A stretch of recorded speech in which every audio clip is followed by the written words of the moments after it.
నా పేరు మల్లీశ్వరి. నేను సదుము నుంచి జీతవనంకి వచ్చినాను. ధ్యానగురు బ్రహ్మర్షి సుభాష్ పత్రిజీ గారికి, స్వర్ణమాల అమ్మగారికి హృదయపూర్వకంగా నమస్కారములు తెలియజేసుకుంటున్నాను. మా సారు గుండా నేను 2020లో ధ్యాన పరిచయం అయింది. నాకు ధ్యానం చేయడం వలన మంచి ఆరోగ్యము, సంతోషం, ఆనందం అన్ని ధ్యానంలోనే కలిగినాయి. ఫస్ట్ 5 minutes 10 minutes నేను ధ్యానం చేస్తున్నప్పుడు నాకు 5 minutes 10 minutesకే నాకు ధ్యానం చేయడం వల్ల ధ్యానం చేయువాడే యోగి అనే మెసేజ్ ఫస్ట్ రోజు రావడము, మళ్ళీ రెండో రోజు ఆది అంతాన్ని నేనే అని మెసేజ్ రావడము, ఇలా ఒక్కొక్క రోజు ఒక్కొక్క మెసేజ్ రావడంతో ఇది నాకు ఏదోలాగా అనిపించింది. మళ్ళీ కొద్ది రోజులు స్టాప్ చేసినాను ధ్యానం చేసేది.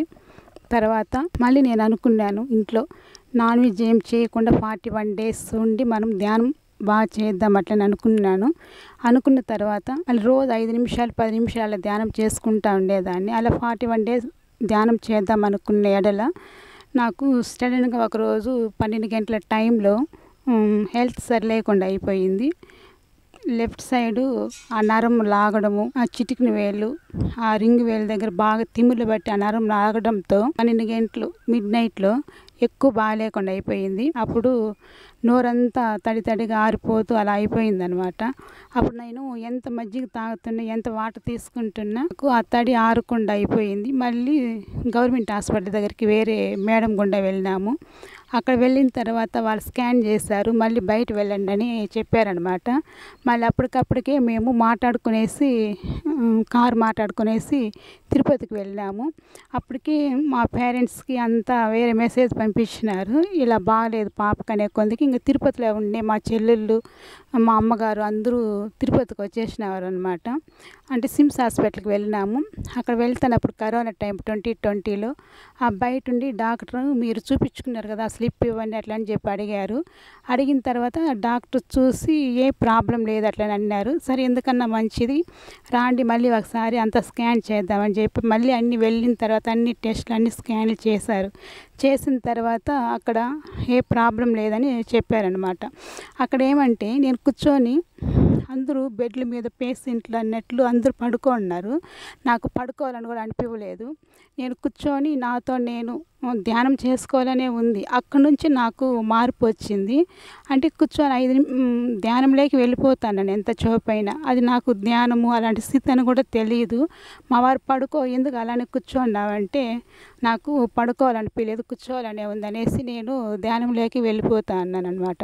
మళ్ళీ సరేనేసి మా చెల్లెలు వాళ్ళ ఇంటికి వెళ్ళాము. తిరుపతిలో ఉన్నారు. ఇక్కడ 3 months ఉండాల్సి వచ్చింది. అక్కడ ఏమంటే ఇంకా నాకు నాన్ వెజ్ నేను తినకూడదని అనుకున్నాను కదా. మా చెల్లెలు వచ్చి అంటే నువ్వు కొంచెం వీక్గా ఉండావు, నాన్ వెజ్ తినని బలవంతం చేసినప్పుడు వాళ్ళు నాకెందుకో తినాలనిపించలేదు.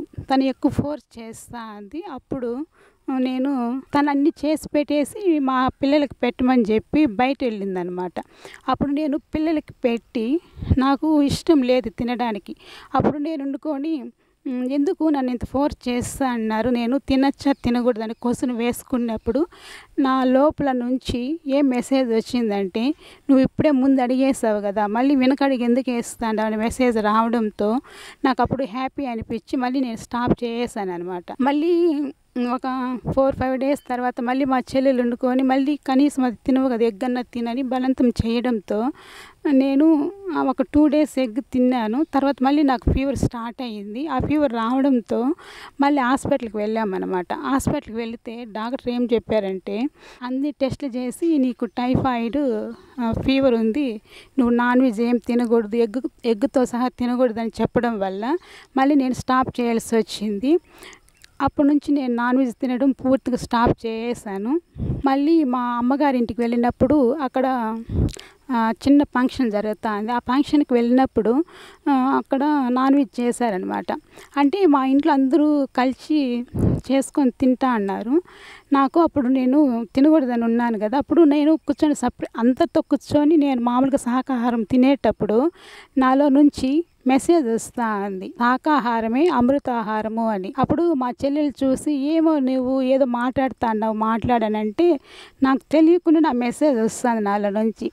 శాకాహారమే అమృతాహారము, హింస ఆహారమే పాపాహారం అని నాలో మెసేజ్ వచ్చినప్పుడు మా చెల్లెలందరూ చూసి నన్ను నవ్వుకున్నారనమాట. ఏమో మాట్లాడుతూ ఉంది అట్లా అని చెప్పని. అలా అప్పటి నుంచి కంప్లీట్గా నేను శాకాహారిగా మారిపోయాను. అంటే మళ్ళీ మా పిల్లల్ని అందరూ కామెంట్ చేస్తున్నారు, చిన్నపిల్లలు ఇప్పటి నుంచి వీళ్ళ దగ్గర నువ్వు స్టాప్ చేపిస్తే ఎట్లా అన్నప్పుడు నేను అనుకొని నేనేమో తినకుండా అయిపోయినాను. మా పిల్లలకి తినమని చెప్పినప్పుడు వాళ్ళు కొద్ది రోజుల తర్వాత ఏమన్నారంటే, ఫస్ట్ నువ్వు తిను, నువ్వు తింటే మళ్ళీ మేము తింటాం అన్నట్లు మాట్లాడినారు. అప్పుడు నాకు అనిపించింది, ఇప్పుడు నేను స్టాప్ చేసినాను తినకుండా, మళ్ళీ నా పిల్లల్ని ఎందుకు తినమని చెప్పడం అని వాళ్ళు కూడా తినద్దని అని నేను స్టాప్ చేయించేసినాను పిల్లల దగ్గర. మళ్ళీ వాళ్ళు కూడా ప్యూర్గా శాకాహారులుగా మారిపోయినారు. మళ్ళీ ఒకరోజు అమావాస్య రోజు కూర్చొని నేను ధ్యానం చేస్తా అన్నాను. నాలో ఏదో ఒక శక్తి తలపై నుంచి దిగినట్లు అనిపించింది. ఆ శక్తి నుంచి మెసేజ్ ఏమని వస్తుంది అంటే, నేను జంతు సామ్రాజ్య శక్తి మాతను, అంటే మీరు మీ కుటుంబం మమ్మల్ని బాగా అంటే నాన్ వెజ్ తిన్నారు కదా, అంటే మమ్మల్ని బాగా భుజించారు కాబట్టి మా పట్ల మీరు క్షమాపణ కోరండి అనే మెసేజ్ వచ్చింది నాలో. అప్పుడు మా సారు వింటా ఉన్నారనమాట. వింటా ఉంటే అంతకుముందు తను తింటా అన్నారు. ఆ మెసేజ్ వినడంతో తనలో కూడా పూర్తిగా మార్పు వచ్చి ఆ రోజు మా వారు కూడా స్టాప్ చేసేస్తారనమాట. అంటే అక్కడ అమ్మ జంతు సామ్రాజ్య శక్తి మాత్రం అనే అమ్మ కూడా ఏమని కోరుకుంటా ఉందంటే, క్షమాగుణం మాత్రమే కోరమని చెప్తా ఉంది అమ్మ కూడా. అంటే ఇక్కడ ఏమంటే మనం ఎన్నెన్నో తప్పులు చేసినప్పుడు కూడా క్షమాగుణం కోరినప్పుడు దాని గుండా అంటే ఒక మనిషిని క్షమించడంతోనే కదా వాళ్ళు శాంతివంతులు అవుతారు. అదేవిధంగా అమ్మ మేము క్షమాగుణం కోరడంతో శాంతి గుణంతో మళ్ళీ నా నుంచి ఆ ఫీలింగ్ వెళ్ళిపోయింది. 2021లో కార్తీక పౌర్ణమి రోజు నాకు తెలియకుండానే 4కి మెలకువ వచ్చింది. 4కంతా లేచి నాకు తెలియకుండా ధ్యానంలో కూర్చోన్నా. నేను ధ్యానంలో కూర్చోన్నప్పుడు నాకు తెలియకుండా ఆ రోజు మార్పు రావడంతో శివుడు గురించి మెసేజ్లు, ఏడుగొండల స్వామి గురించి మెసేజ్లు వస్తూనే ఉన్నాయి. ఆ రోజు అంత ఫ్లో వస్తూనే ఉంది. పెన్ను బుక్ తీసుకొని ఆ మెసేజ్లన్నీ రాశానమాట. అంటే నాకు థైరాయిడ్ ఉండింది. ఆ థైరాయిడ్ అంటే వాక్కి సంబంధించింది. ఇక్కడ ఏమంటే సరికాని ఆలోచనలు, అంటే మనము పుట్టి పెరిగినప్పటి నుంచి తల్లిదండ్రుల దగ్గర కానివ్వండి, ఫ్రెండ్స్ దగ్గర కానివ్వండి, పక్కన వాళ్ళ దగ్గర కానివ్వండి, అంటే కొన్ని సరికాని ఆలోచనలు అంటే అలా పెరిగిపోయి ఉంటాం అనమాట. ఎప్పుడైతే నా ఆలోచనలన్నీ అఫర్మేషన్స్తో పాజిటివ్ ఆలోచనలతో ఎక్కువగా మార్చుకునేదాన్ని అనమాట. ఎప్పుడు నేను పాజిటివ్ ఆలోచనలతోనే మార్చుకోవడం వల్ల నాలో థైరాయిడ్ కూడా కంప్లీట్గా రిలీజ్